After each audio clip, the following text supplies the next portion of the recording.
Hi, everybody, and welcome to this free 3-day eco printing bootcamp. It would be wonderful if you would like to share where you are tuning in from. I'm here in Ireland, and Shauna, who I will bring onto the screen for a minute, Shauna is actually helping me, but she's working today from Albania. She's having a wonderful trip around Europe, and she's tuning in from Albania. So if you see a comment in the chat that appears to be written from me, it's actually Shauna, because clearly I cannot present and chat at the same time. So thank you, Shauna. And if you have never attended a live stream with me before, I'll just give you a few pointers. So if you have a question to ask towards the end of the live stream, I will invite questions.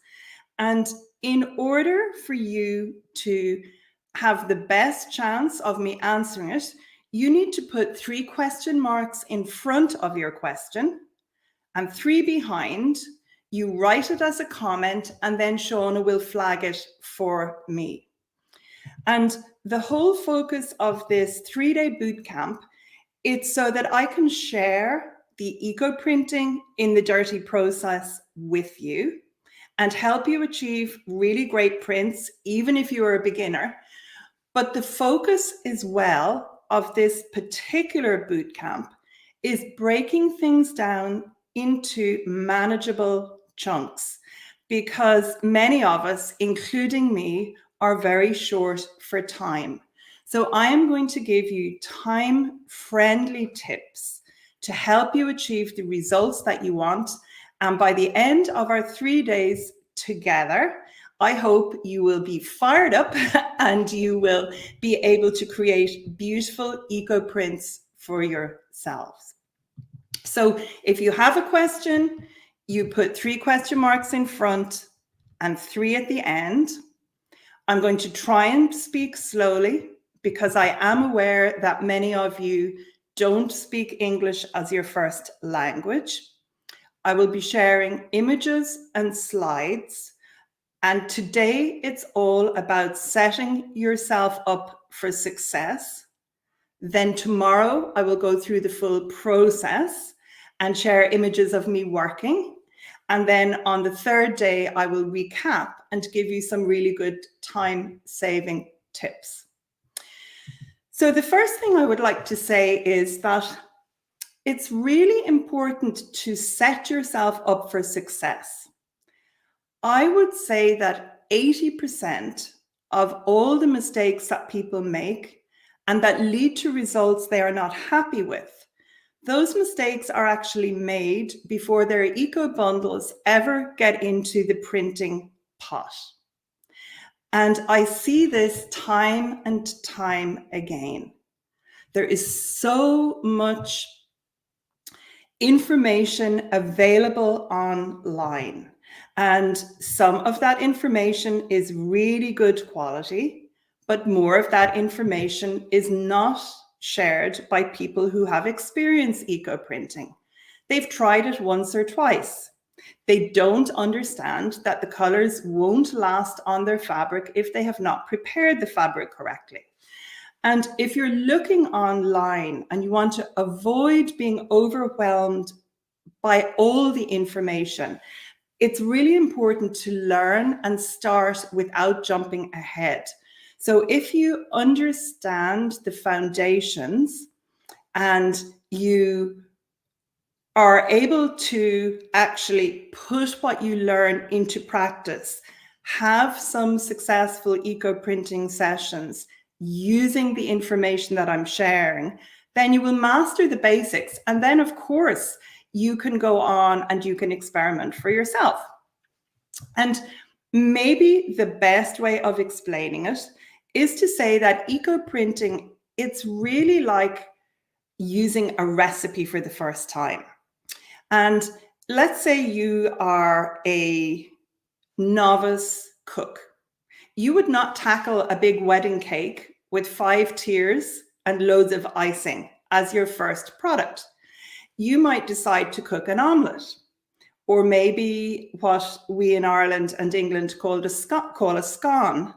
And in America, you know that as a biscuit. But you would tackle something simple.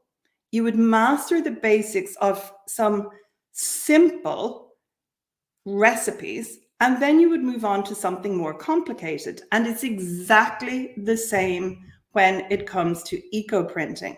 If you do each step at the beginning mindfully, and I'm going to take you through all those steps. If you do each step at the beginning mindfully, you are going to achieve really, really beautiful prints. And for today, everything is about the preparation. And that could be the fabric that you choose to print, how you prepare that to receive the color, so that afterwards, once you've printed, you can wash your pieces in the washing machine if you want to, and they won't lose color over the years. It's all about putting the correct ingredients in your dirty pot, about possibly using rust water. It's about choosing the correct heat source to actually bring your pot liquid to a boil. The vegetation that you decide to use also influences both the prints that you get, but also how long your bundles need to be in the pot. So if you're very short on time, there are certain types of vegetation, which I will discuss more tomorrow, and those would be much better for you to use than other types of leaves, because if you're short for time, you want to develop different ways of being able to do part of the process in one day, but not the whole process. And also how tightly you bundle your pieces also plays a very, very big part in the results that you can expect to get. Now, I don't know, but some of you might like to drop it in as a comment, and Shauna and I can see afterwards. If you have had previous eco-printing experience, but you are used to working with powdered mordants and steaming your bundles, you are going to have to actually tie your bundles a lot tighter when you are working in the dirty pot. And if you are totally new to eco-printing or to textiles, you are probably asking yourself, what is a traditional powdered mordant? So I think that's a very good place to start. So a traditional powdered mordant is a metal salt. And the greeny sort of powder that's in the bag there on my kitchen table, that powder is alum sulfate, potassium alum sulfate. And that is one of the most often, apologies. The white substance is potassium alum sulfate, the greeny substance is ferrous sulfate. And both of those they're two of the most often used and popular mordants. And a mordant is a metal salt that you dissolve in water, and you would pre-treat your fabric traditionally by putting the fabric in, bringing this liquid with the powdered metal dissolved in it, bringing it up to a temperature and holding it at that temperature for 1 hour. And what that actually does is it prepares the fabric and it makes it receptive to receiving the color traditionally. And if you don't do that stage, if you're using natural dye, you are going to not be able to fix the color on your fabric in many cases. However, you might choose to work without them, and you need to do some different processes. And I choose to work without the powdered mordants wherever possible, because I want to be more environmentally mindful, and I also want to be more health conscious. And the simplest alternative is to eco-print using the metal composition of your printing pot and whatever you put into that pot to mimic in some way the effect of the powdered mordant. So if you were doing natural dyeing, or if you personally are familiar with natural dyeing, you normally would work with a stainless steel pot because you want to use a known quantity of the chemical, a known quantity of the dye. Whereas what we do is we are going to harness the metal power of our pot, and our way of working is more intuitive. It doesn't give the guaranteed results. And that is why if you do what I suggest from the step-by-step perspective, I am giving you the benefit of my experience. So if you want to work in a reactive pot, the phrase is called either working in the dirty pot or using the pot as mordant. You will be able to influence the color of your prints. You will be able to influence how washable they are, how color fast they are. And so all of those things are really important. So the reactive pot is what we are looking for rather than a stainless steel pot. And these are my top picks: aluminium, or you may say aluminum. So aluminium, iron, and copper.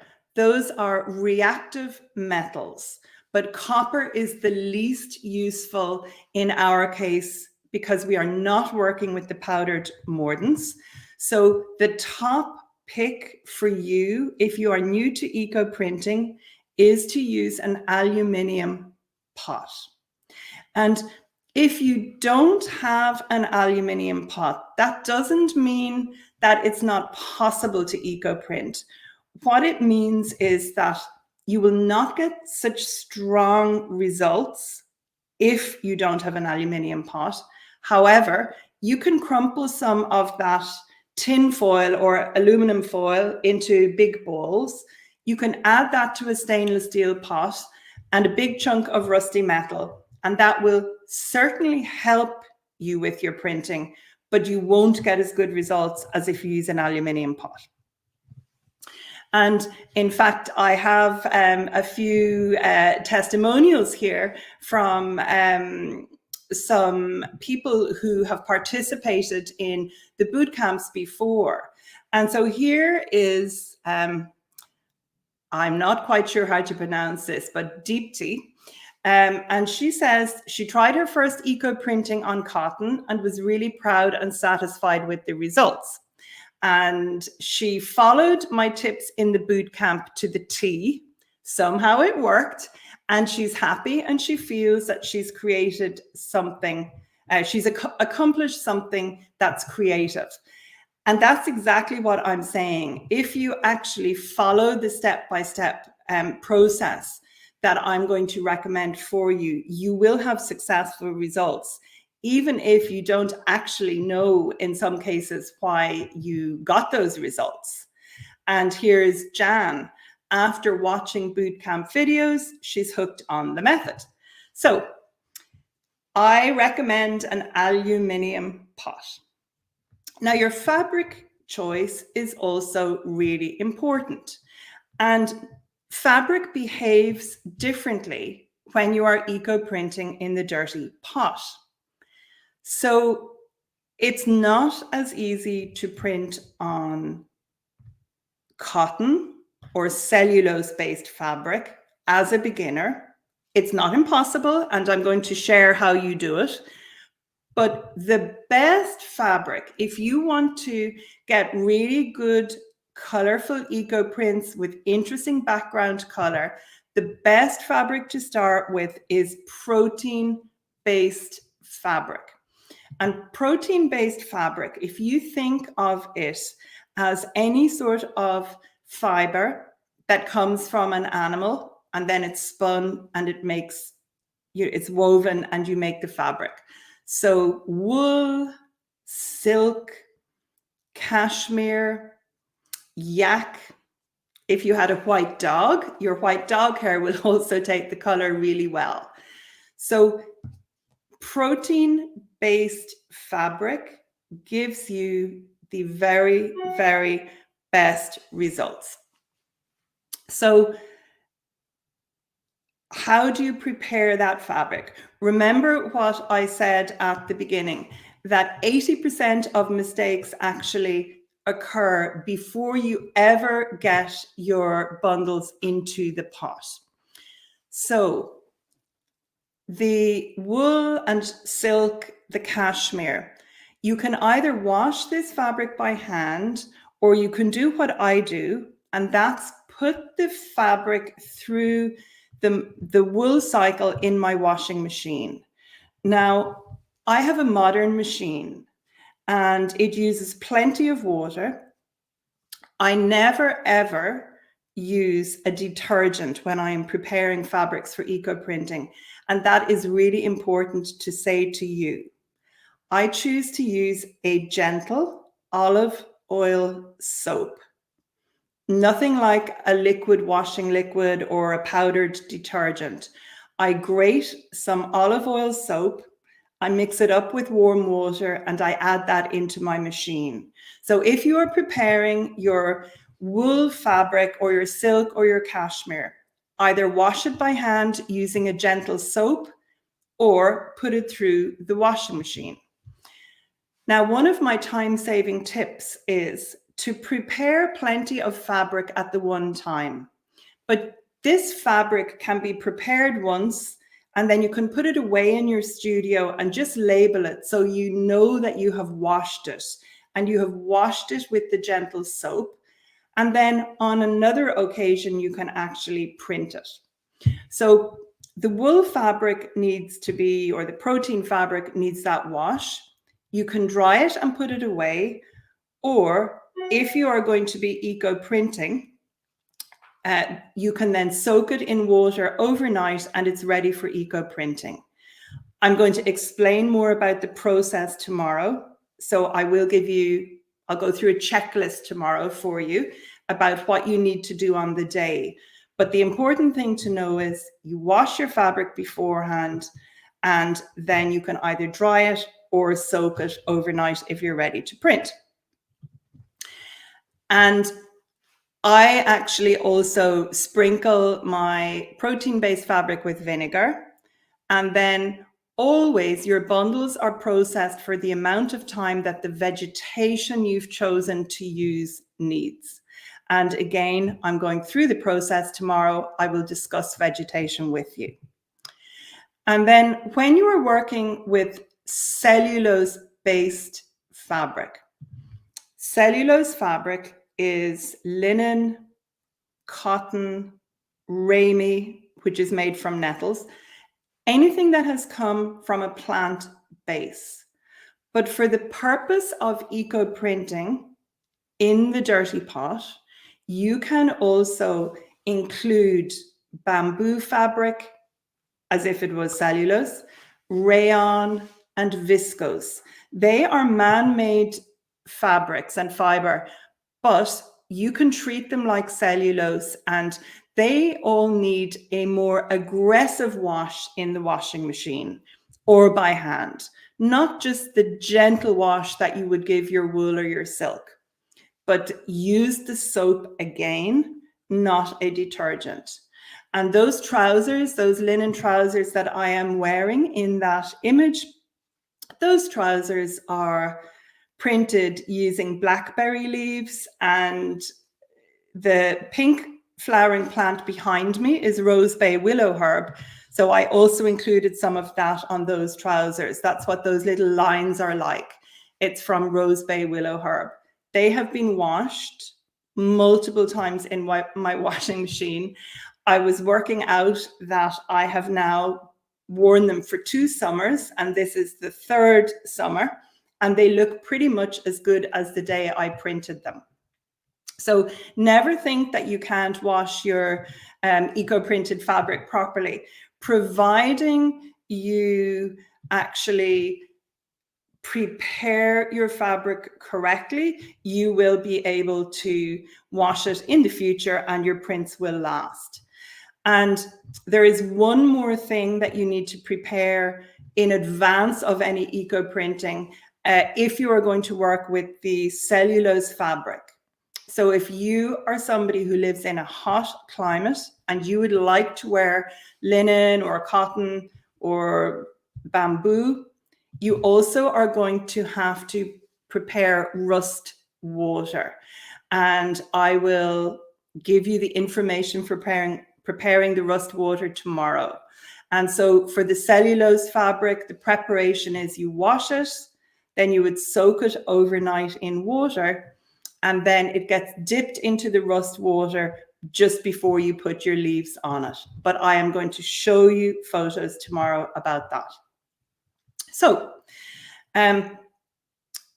if you are a felt maker, I'm not sure how many of you are felt makers, but if you'd like to just maybe leave a comment and just say if you are a felt maker, yeah, just drop that in as a comment. So if you're a felt maker, I have a few tips for you here. And use natural undyed wool. I think that's the best if you want to get the strongest eco prints.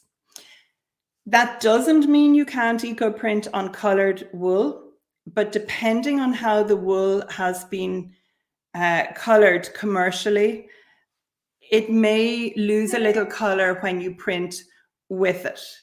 So natural undyed wool, and if you don't use any embellishing fibers, it's going to have a very flat, matte finish like this image here in the picture. And then if you want to have embellishing fibers, choose to use plant-based cellulose embellishing fibers. And they would include bamboo, tencel, banana, and pineapple. And those may be used for embellishing. And if you see the image here, you can see that there are some white lines on top of my felt in this image. So that is because the cellulose fiber does not absorb the natural dye in the same way as the protein fiber. And so for that very reason, it's really interesting to combine the two. So use a plant-based embellishing fiber. And again, here you can see on the surface of this piece of felt, there are some shimmery things on the surface, and the white, that's from my embellishing fibers. And these are actually two sides of the same piece of felt. So it's pretty cool. You can print differently on both sides of your felt. I am going to give you tips on day 3 when I come to really explaining a bit more about breaking the process down. I'll give you a few felting tips to help you save time as well. So I think if you have any questions now about the preparation of your fabric, just drop them in, please, in the chat. And if you missed the beginning of the live stream, to ask a question, put 3 question marks in front and 3 question marks behind, and Shauna will be able to highlight the questions for me. So while she's doing that, I'll just put up a couple of other slides here.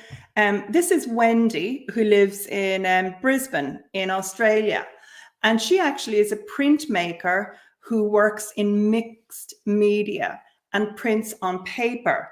And you can apply everything that I'm telling you in relation to vegetation and what goes in your pot, liquid, etc., to working with paper as well. The only thing I wouldn't do is soak my paper overnight. You can just dip that in water before you print. And Frances, who's in America, she says that a whole new world of creating has been opened up for her. And I just think, thank you, Frances, for that really nice comment, because I think that if you're new to eco printing, it is the most incredibly mindful experience as well. You're looking for leaves, for vegetation, you're working with old pots, you're doing things outside and having fun and being creative. It can take your mind off other things, and you should enjoy the process. So we have a couple of questions here that Shauna has flagged, and actually they're to do with soap. Emma is asking what kind of soap works so that it won't foam. I like to use a gentle olive oil soap, Emma, but Andrea has asked the question, and she's saying, is Dr. Bonner's hand soap okay? And absolutely, yes, the hand soap is okay. And here's another great question here. Here's a question about what is the temperature of the water for protein and plant-based fabric? So when you are preparing your fabric for eco printing, I recommend that you treat it like any other fabric or garment that you own. So for example, if you had a wool or a silk, we say jumper in Ireland, but you may say sweater. If you had a wool or a silk sweater, you would not put that on a hot wash in your washing machine. You would put it on a delicate cycle, or you would actually wash it by hand. And if you were washing it by hand, it would be a hand warm. So that's how you would wash your protein and fabric and garments. But if you have linen or cotton or bamboo, I always wash those fabrics at a hotter temperature. And that's exactly the same when you are preparing them for eco printing. Because if any shrinkage is going to occur, you want it to happen before you eco print. And I'm saying that in reference really for people who want to sew with their fabric, because let me show you here. Here's one of my cushions. This cushion here is lamb's wool. It was eco-printed with onion skins, and this fabric was woven locally for me here in Ireland in a linen mill. And so I would have washed that fabric at the same temperature before I printed it as I wanted to afterwards. So that's just really important. So hand warm for your wool and your more delicate fabric, and then a hot wash for your other fabric. Okay. Some of you are putting questions. I can see them coming up in the chat, and just keep flagging them, Shauna. Some of the questions that are coming in are jumping ahead, and they are not appropriate either maybe for the boot camp or not for today. So Shauna is making a note of every single question so we can make sure that I cover it in a future workshop, if not this boot camp. So Sue has a really great question. She's a felt maker, and she's wondering, should she anticipate more shrinkage in the dirty pot? So Sue, we haven't felted together, but when I make my felt, I like it to shrink down as much as possible before I ever do anything with it. So I would felt my pieces 100%. My personal way of finishing my felt is to actually put them through the wool cycle on the washing machine to remove any leftover soap. And the reason I do that is that I have a problem now. I gave myself tennis elbow quite a number of years ago by eco printing too much, and my elbows and my wrists aren't as strong. So rather than trying to wash large pieces of felt out by hand to get the soap out at the end, I just pop them through or put them in the rinse cycle in my washing machine. And I do not have felt shrinking in the eco printing pot because I have made sure it is well fulled before it ever gets there. There always is the risk, particularly with wearable garments, that they could shrink a little bit, but providing your bundles are tied tightly, they shouldn't shrink. So, okay, so here's from Chantal. She has a big crush on the dirty pot process. Me too. That's great to hear. And she has already prepared her rust water and it has some foam on it. That's absolutely okay. You probably are living in a hotter country than me, Chantal, and I wouldn't worry about that. And Lisa has a very interesting question. So she's saying, what if she has a fabric with a percentage of lycra? Is that all right to print? And also, how about polyester? So polyester, the dreaded sisters, Poly and Esther, that takes no eco-printed color whatsoever. So if you are upcycling a garment and the garment is, let's say it's linen, but the thread that has been used to make the garment is polyester, you may notice afterwards that the thread is just white or whatever color it started out, because it won't actually take the color. However, if you have a small bit of lycra in a garment, that's fine. I would say try always to eco-print on natural fabric, but nylon takes the color marvelously. So nylon is the one artificial fabric. It's not something I choose to wear myself, but nylon takes the color brilliantly. So if you found nylon tights, for example, you could print the most amazing tights. Now, there is a question from Joe about eco-printing on leather. And yes, you can eco-print on leather, Joe, but that's not something for this workshop whatsoever. And there are a few good, there's some excellent tutors internationally, and they have good tutorials about leather. But a jacket would be quite difficult. Usually people print on leather and then they have it made into pieces. And here's another good question. Now, I hope I pronounce your name correctly. Akshita or Akshitha. Apologies for my pronunciation. Can we eco-print on already dyed fabric?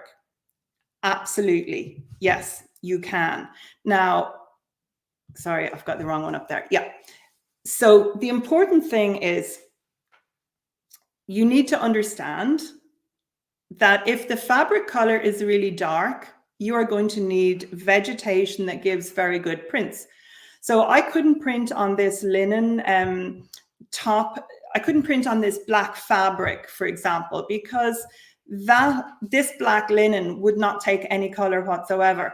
However, if you see the bands here, these are actually organic hemp fabric. It's a hemp jersey fabric that I printed, and then I made this top so that I would have the black and I would have the contrast of the eco-printed fabric. But even if I wanted to, I couldn't print on this black.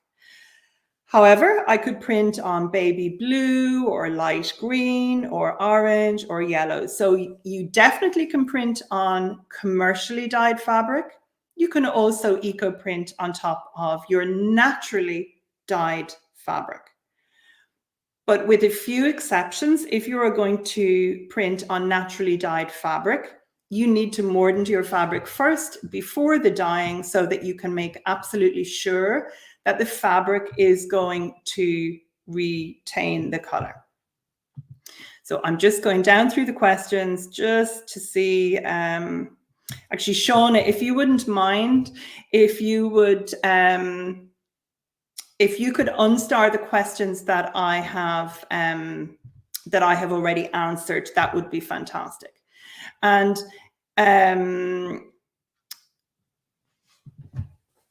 Christine has a question, a really good question. Is there any way to tell if a pot is made of aluminium? That's a question or Christine, apologies, not Christina. That's a question, Christine. In some ways, I find it's quite instinctive. If I look at the pot, if it's a silvery color rather than a shiny silver, if it's a grayish silver, a slightly duller color, those pots tend to be stainless steel.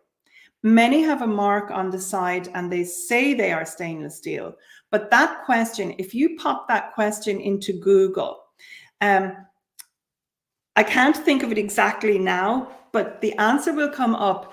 One of the pots is warmer than the other, and it's also to do with the weight. So you can put the question into Google and say, how do you tell if a pot is stainless steel or aluminium? And it will tell you.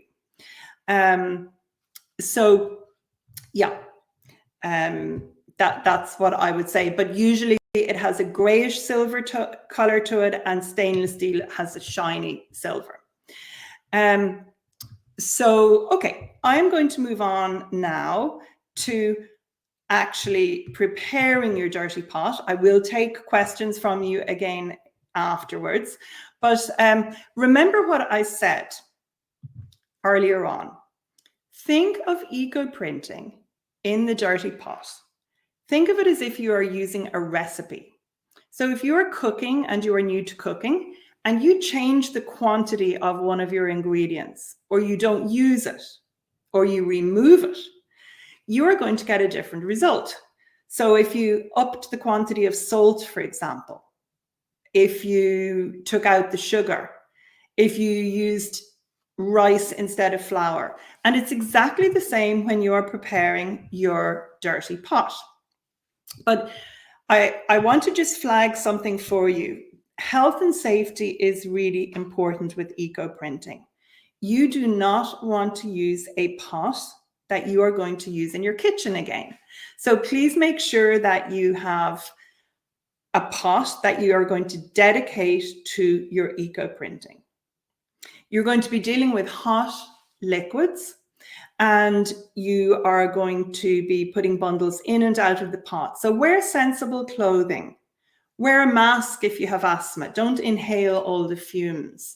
Make sure you have tongs to lift your bundles in and out of the pot.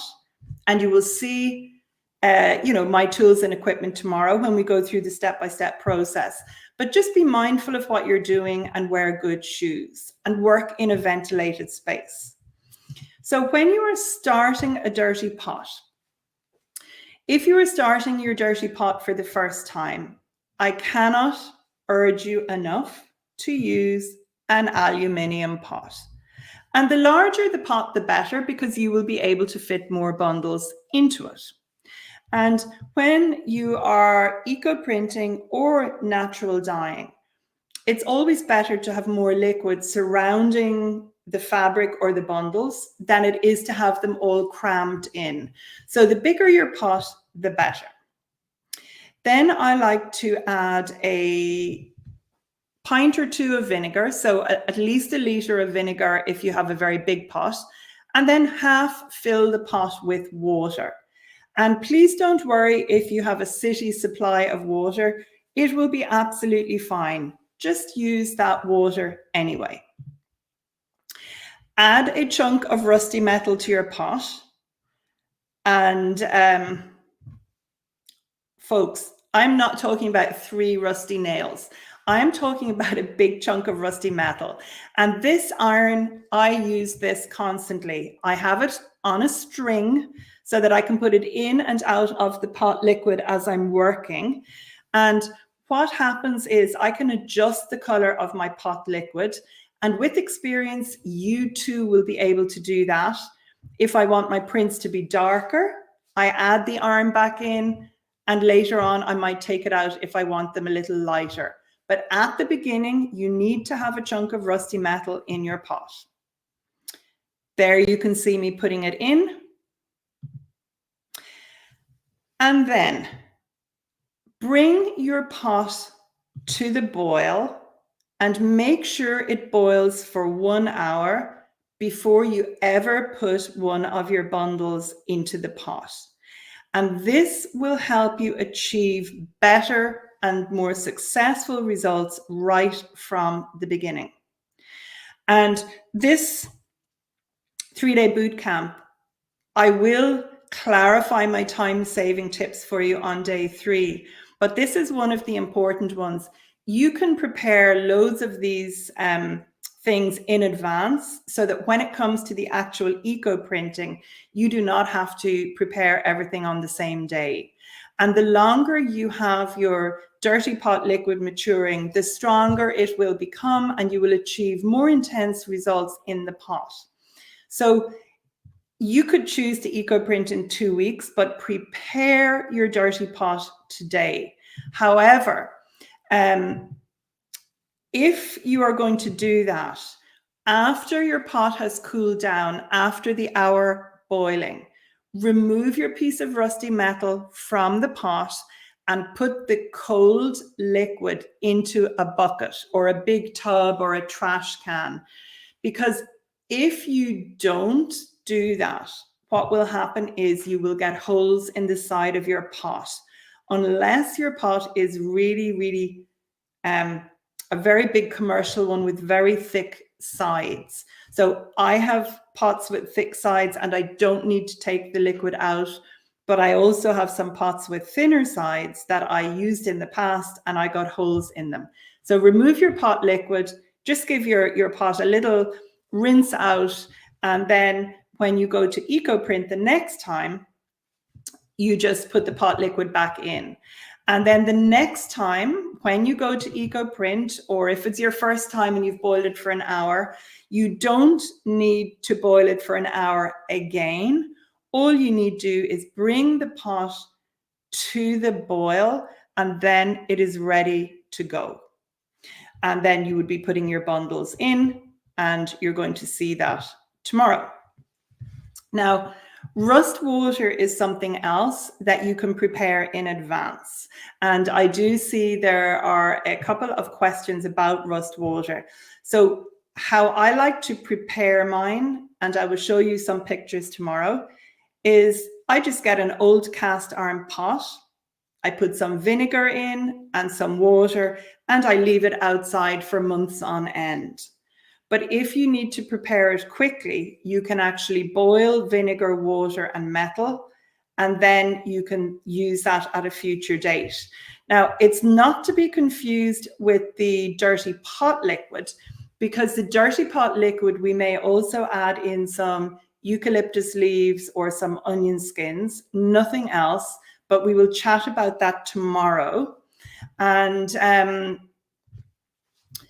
it's just important to understand that not everything has to be done in the one day. So I'm just going to scroll down through my notes here. Yeah, the other sort of materials that you are going to need, or things that you're going to need to gather. I've left space in the back of your workbook, so you can make notes if you want and see are the things that you need to get before any eco printing session. You're going to need scissors. I like to use t-shirt yarn or natural string for tying my bundles. So you're definitely going to need some sort of string that when you put it in your hands and you pull it really tightly, it's not going to break. So t-shirt yarn is fantastic because there's a little bit of stretch in the t-shirt yarn. And so that's why I like to use that. Then you also will find that you can roll your fabric up on itself, but it's very, very much easier to roll it up on something like a pipe. And if you choose to use different metal pipes, you can get different effects and you can get different modification of color with your prints. For example, if I eco print with onion skins and I roll on a copper pipe, the prints are very much more golden and warm in color. If I use the very same fabric that's been prepared the same way and onion skins, but I roll on a rusty metal pipe, the colors become very moody and dark, And I really like the fact that I can adjust the color of how vegetation prints depending on what I roll the piece up on. So that's just something to consider, and I'll show you some of my pipes tomorrow when you see the step-by-step process. But I know there are a few questions in relation to the rust water. And I also see there, I'm just looking here, there are some questions about mordants. And I want to just emphasize this, Ananya, the whole process that I am sharing is working without powdered mordants. I do not prepare my fabric with powdered mordants, such as alum. I use the aluminium of the pot and what goes in it to help fix the color on the fabric. So I don't use the powdered mordant. And there is another question about powdered mordants. I'm going to answer it because obviously you're interested. And Victoria's question is, how long does mordanted fabric store for? And it stores indefinitely, Victoria, if you have mordanted it correctly.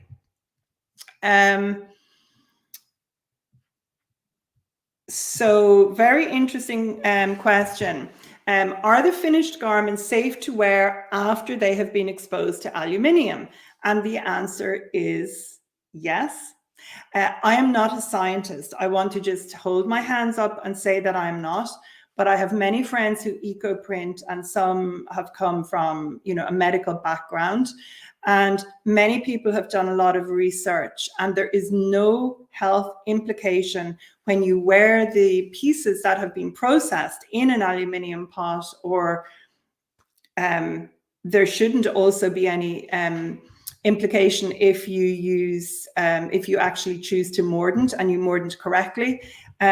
The issue with using mordants is that when you are working with the powders, unless you are very safe and you wear a mask and you wear gloves, you can inhale the powders, you can not expel them from your lungs, you can build up toxicity in your body from the powders, from the powder, rather than when they are diluted in or dissolved in the water.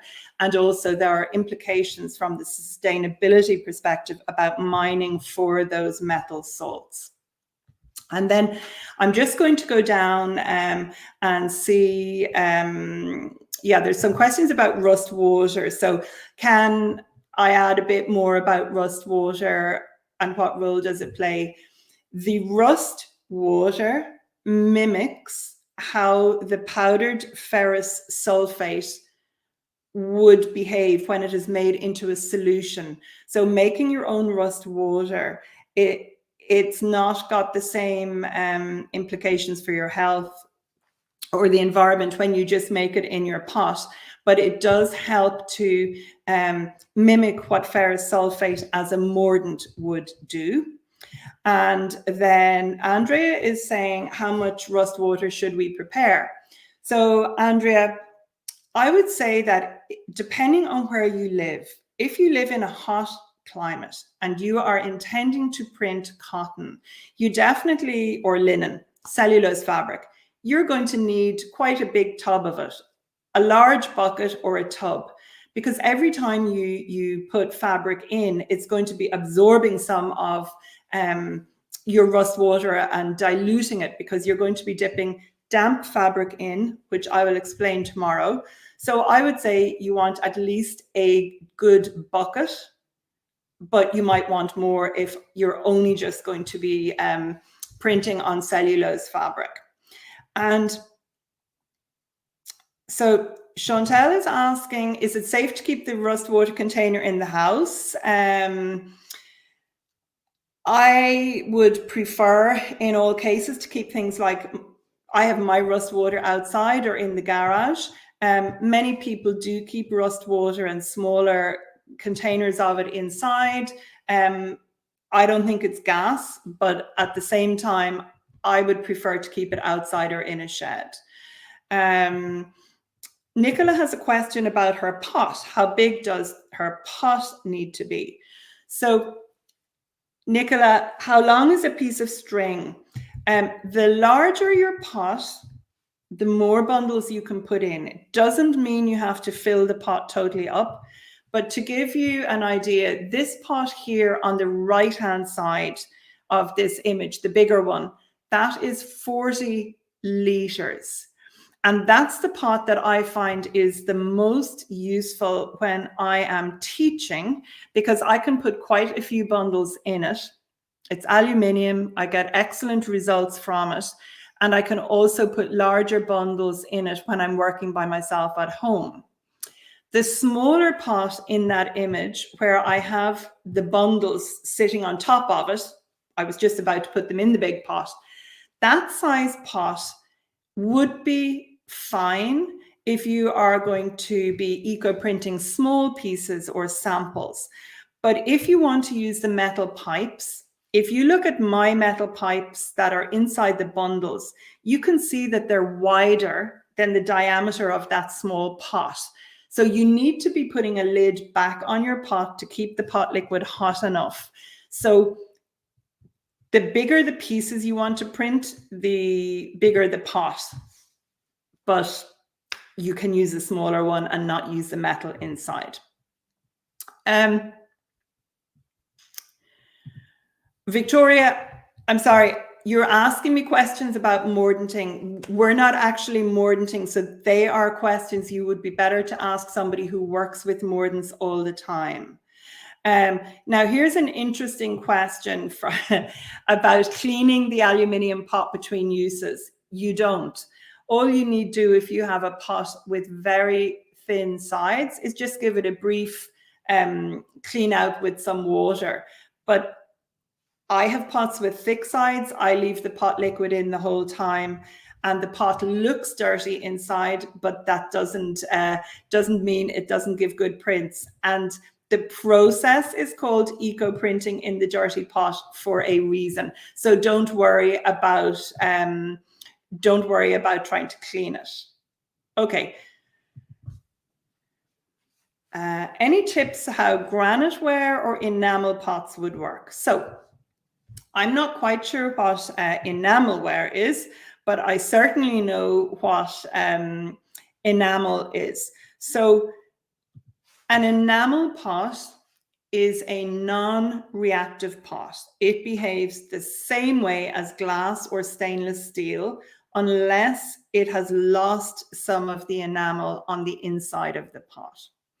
So if it has lost some of the enamel, it may behave slightly more like a cast iron pot, but those pots are nothing like as useful if you are working without mordants like I am. They would be more useful if you were working with mordants. So they will not give you anything like as good a result as your aluminium pot will. Okay, you can keep the questions coming if you like, because I'll take some more before we wrap up for the evening. And just don't forget, put question marks in front and behind. We are going to continue this conversation tomorrow, and tomorrow is all about sharing the process from start to finish with you. I'm going to show you about eco-printing a piece of felt from start to finish. And I'm also going to show you some images of a t-shirt that I upcycled recently. So you learn more about the rust water process if that's something you're interested in. So, right. I have been currently preparing my rusty water in a plastic box for a week. At the moment, it looks quite cloudy. Is this normal? Yes, I would say that's good if it looks cloudy. And she used one-to-one vinegar and water. I would say if it's warm at the moment, I'm guessing you might be in Germany or Austria. So if it's warm at the moment, I would say you could use it now. If it's not particularly warm, I would just say if you heated it in a pot for a little while, it would be stronger. But I will talk more about rust water tomorrow. But yes, you can use it there. Andreas is asking, can you tell what the metal of the pot is with a magnet? That's a good question, because I think that came up before, and there may be some way of testing. I can't remember if the magnet sticks to the aluminium or not. So if somebody knows the answer to that, please can you drop it as a comment, please? Does the magnet stick or not? And Heather has a great thing here. Heather is saying it, okay, it's usually very light in weight. So aluminium is, oh, is that stainless steel, Heather? Okay. We'll clarify that. So one of the metals is lighter than the other. Okay. A question about the pH of the water. So does the pH of the water play an important role in natural dyeing? And I would say that if you are doing natural dyeing as opposed to eco printing without powdered mordants, that yes, the pH of the water does influence the colors that you get. But when we are eco printing in the dirty pot, I have not found that the pH of the water or any minerals the water contains actually has been a big influence on the results that I have achieved from the pot. At my own property, I use well water, but I have taught all over the world and used many city supplies that would have had some, you know, chlorine and different things in them, and we have still got excellent results. What does make a difference is if you don't have the water and your pot liquid hot enough, but we will discuss that tomorrow. We'll discuss vegetation tomorrow. I'm just going down to see here. Elizabeth was just asking about a recipe for rust water. Literally, Elizabeth, if you're doing rust water fast, you can just put water, vinegar, and a big chunk of metal in your pot, bring it to a boil for an hour and let it cool, and that will be okay. Or you can put your chunk of metal in a bucket with water, vinegar, and leave it for a few weeks if you live somewhere cool like Ireland or the UK. I will go through that tomorrow and just put some slides on screen for you. And Aria has a question also about rust water and weight of fiber. We will go through that tomorrow, Aria. So I see that there are questions coming in that I'm going to be covering tomorrow, so I'm not going to answer them all today. Okay. Andrea is saying, thank you for clarifying, aluminium isn't magnetic. So that's good. So the stainless steel must be magnetic and the aluminium isn't. I have one final question, or a couple maybe. And